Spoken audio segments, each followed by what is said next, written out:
Waalaikumsalam warahmatullahi wabarakatuh.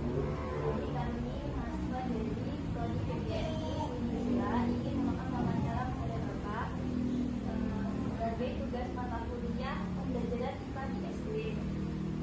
Jadi maksud kedatangan kami ke sini untuk melakukan wawancara kepada Bapak tentang proses pembelajaran yang ada di SD, khususnya pelajaran IPA, mengenai proses penilaian yang ada di kelas.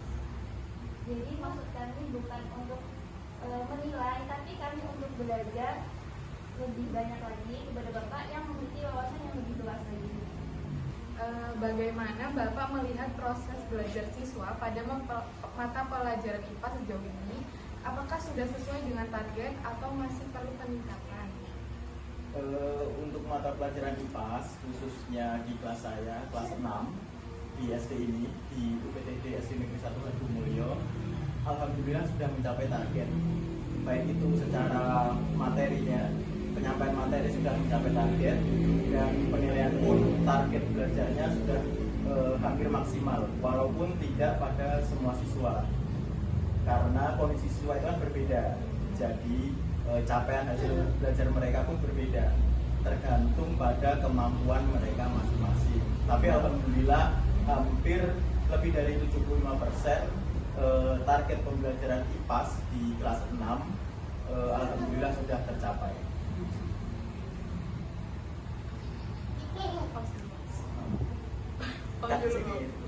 Kemudian yang kedua, bagaimana tingkat motivasi siswa dalam mengikuti pembelajaran IPAS? Apakah yang biasa Bapak lakukan untuk meningkatkan motivasi belajar siswa?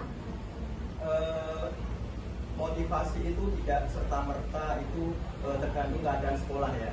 Bisa saja bawaan dari rumah. Kadang di rumah mereka terjadi, misalnya ada yang dimarahi orang tuanya, maka akan terbawa sampai ke sekolah, akan terbawa sampai ke pembelajaran di kelas. Tetapi semua itu harus bisa diatasi oleh saya sebagai seorang guru. Adapun untuk membuat motivasi mereka tetap stabil, bahkan mereka sangat termotivasi, kita sebagai guru bisa memberikan hadiah berupa reward. Hadiah itu bukan hanya berbentuk barang, tetapi juga apresiasi. Apakah hanya dengan kata-kata kita, oh kalian pintar, bagus sekali, itu sudah termasuk reward. Begitu. Nilai KKM untuk mata pelajaran IPA di kelas ini, apakah sebagian besar siswa dapat mencapai KKM tersebut? Untuk KKM IPAS di kelas 6 itu 76. Jadi, dan hampir semua bisa mencapai target KKM. Karena tadi target belajarnya, materinya pun sudah tercapai, maka target itu sebesar 76, hampir semua siswa sudah dapat mencapainya. Bagaimana ketuntasan hasil belajar secara keseluruhan? Untuk ketuntasan hasil belajar ini tersambung langsung dengan KKM tadi, karena mereka hampir sudah mencapai KKM semua, jadi ketuntasan hasil belajar pun mengikuti dari KKM tersebut. Jadi alhamdulillah sudah hampir 80% semuanya mencapai target ketuntasan hasil belajar. Baik, jadi model dan metode pembelajaran apa yang biasa Bapak gunakan dalam pembelajaran IPAS, dan apa Bapak pernah menggunakan variasi metode yang menarik perhatian siswa? Di dalam melakukan pembelajaran, khususnya mata pelajaran IPAS, saya biasa menggunakan metode pembelajaran UBD. UBD itu Understanding by Design. Dalam metode tersebut, kita harus memperhatikan karakter siswa masing-masing. Jadi kita harus paham betul karakter siswa kita, mana yang kompetensinya baik, mana yang sedang, mana yang kita anggap itu kurang.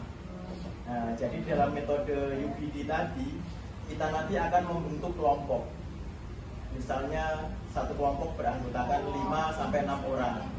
Dalam 5 orang itu nanti ada misalnya 2 orang yang berkemampuan baik, 2 orang yang berkemampuan sedang, dan 1 orang yang berkemampuan kurang. Jadi nanti mereka bisa berdiskusi dalam kelompok dan hasil akhirnya nanti mereka akan mempresentasikan hasil diskusi kelompok mereka ke dalam di depan kelas. Jadi nanti kita mempunyai dua macam nilai, yaitu nilai kelompok dan juga nilai individu. Nah, selain itu kita juga tidak boleh meninggalkan metode tradisional, yaitu ceramah. Rasanya tidak kurang pas kalau kita meninggalkan metode ceramah. Jadi ada dua metode yang kita gunakan. Yang pertama understanding by design, yang kedua yaitu metode ceramah konvensional. Dengan begitu mereka nanti akan lebih mudah menerima apa yang kita sampaikan. Dan target kita tadi, KKM kita dan ketuntasan hasil belajar kita nanti juga pasti akan tercapai dengan metode tersebut. Media apa saja yang Bapak gunakan saat belajar IPAS dalam kelas dan apa media tersebut membantu siswa dalam memahami materi tersebut? Ada beberapa media yang sering saya gunakan di kelas saya untuk mengajarkan IPAS. Yang pertama mungkin berupa video pembelajaran, yang kedua bisa berupa PowerPoint, yang ketiga bisa berupa media ajar.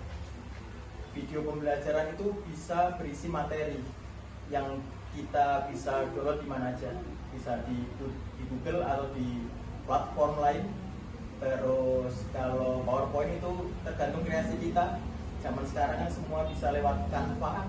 Nah, bahkan lewat HP pun sangat mudah menggunakan Canva, AI. Nah, yang ketiga yang agak lebih konvensional yaitu media gambar.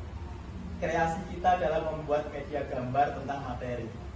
Dengan ketiga bahan ajar tersebut akan membantu, otomatis akan membantu siswa kita yang tidak tertarik dengan metode ceramah akan tertarik dengan gambar, yang tidak tertarik dengan ceramah juga akan tertarik dengan video pembelajaran.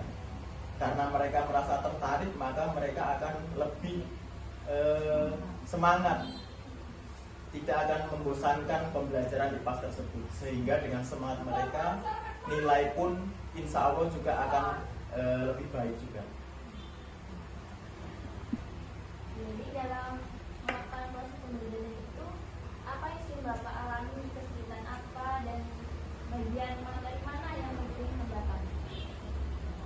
Kalau kesulitan dalam melakukan pembelajaran, lebih banyak adalah kesulitan antara mengaitkan antara materi dengan kehidupan sehari-hari mereka. Misal pada pembelajaran materi rantai makanan, di kelas 6 itu ada materi ekosistem khususnya rantai makanan. Nah, mereka di situ ada beberapa kesulitan menghubungkan mana contoh-contoh rantai makanan.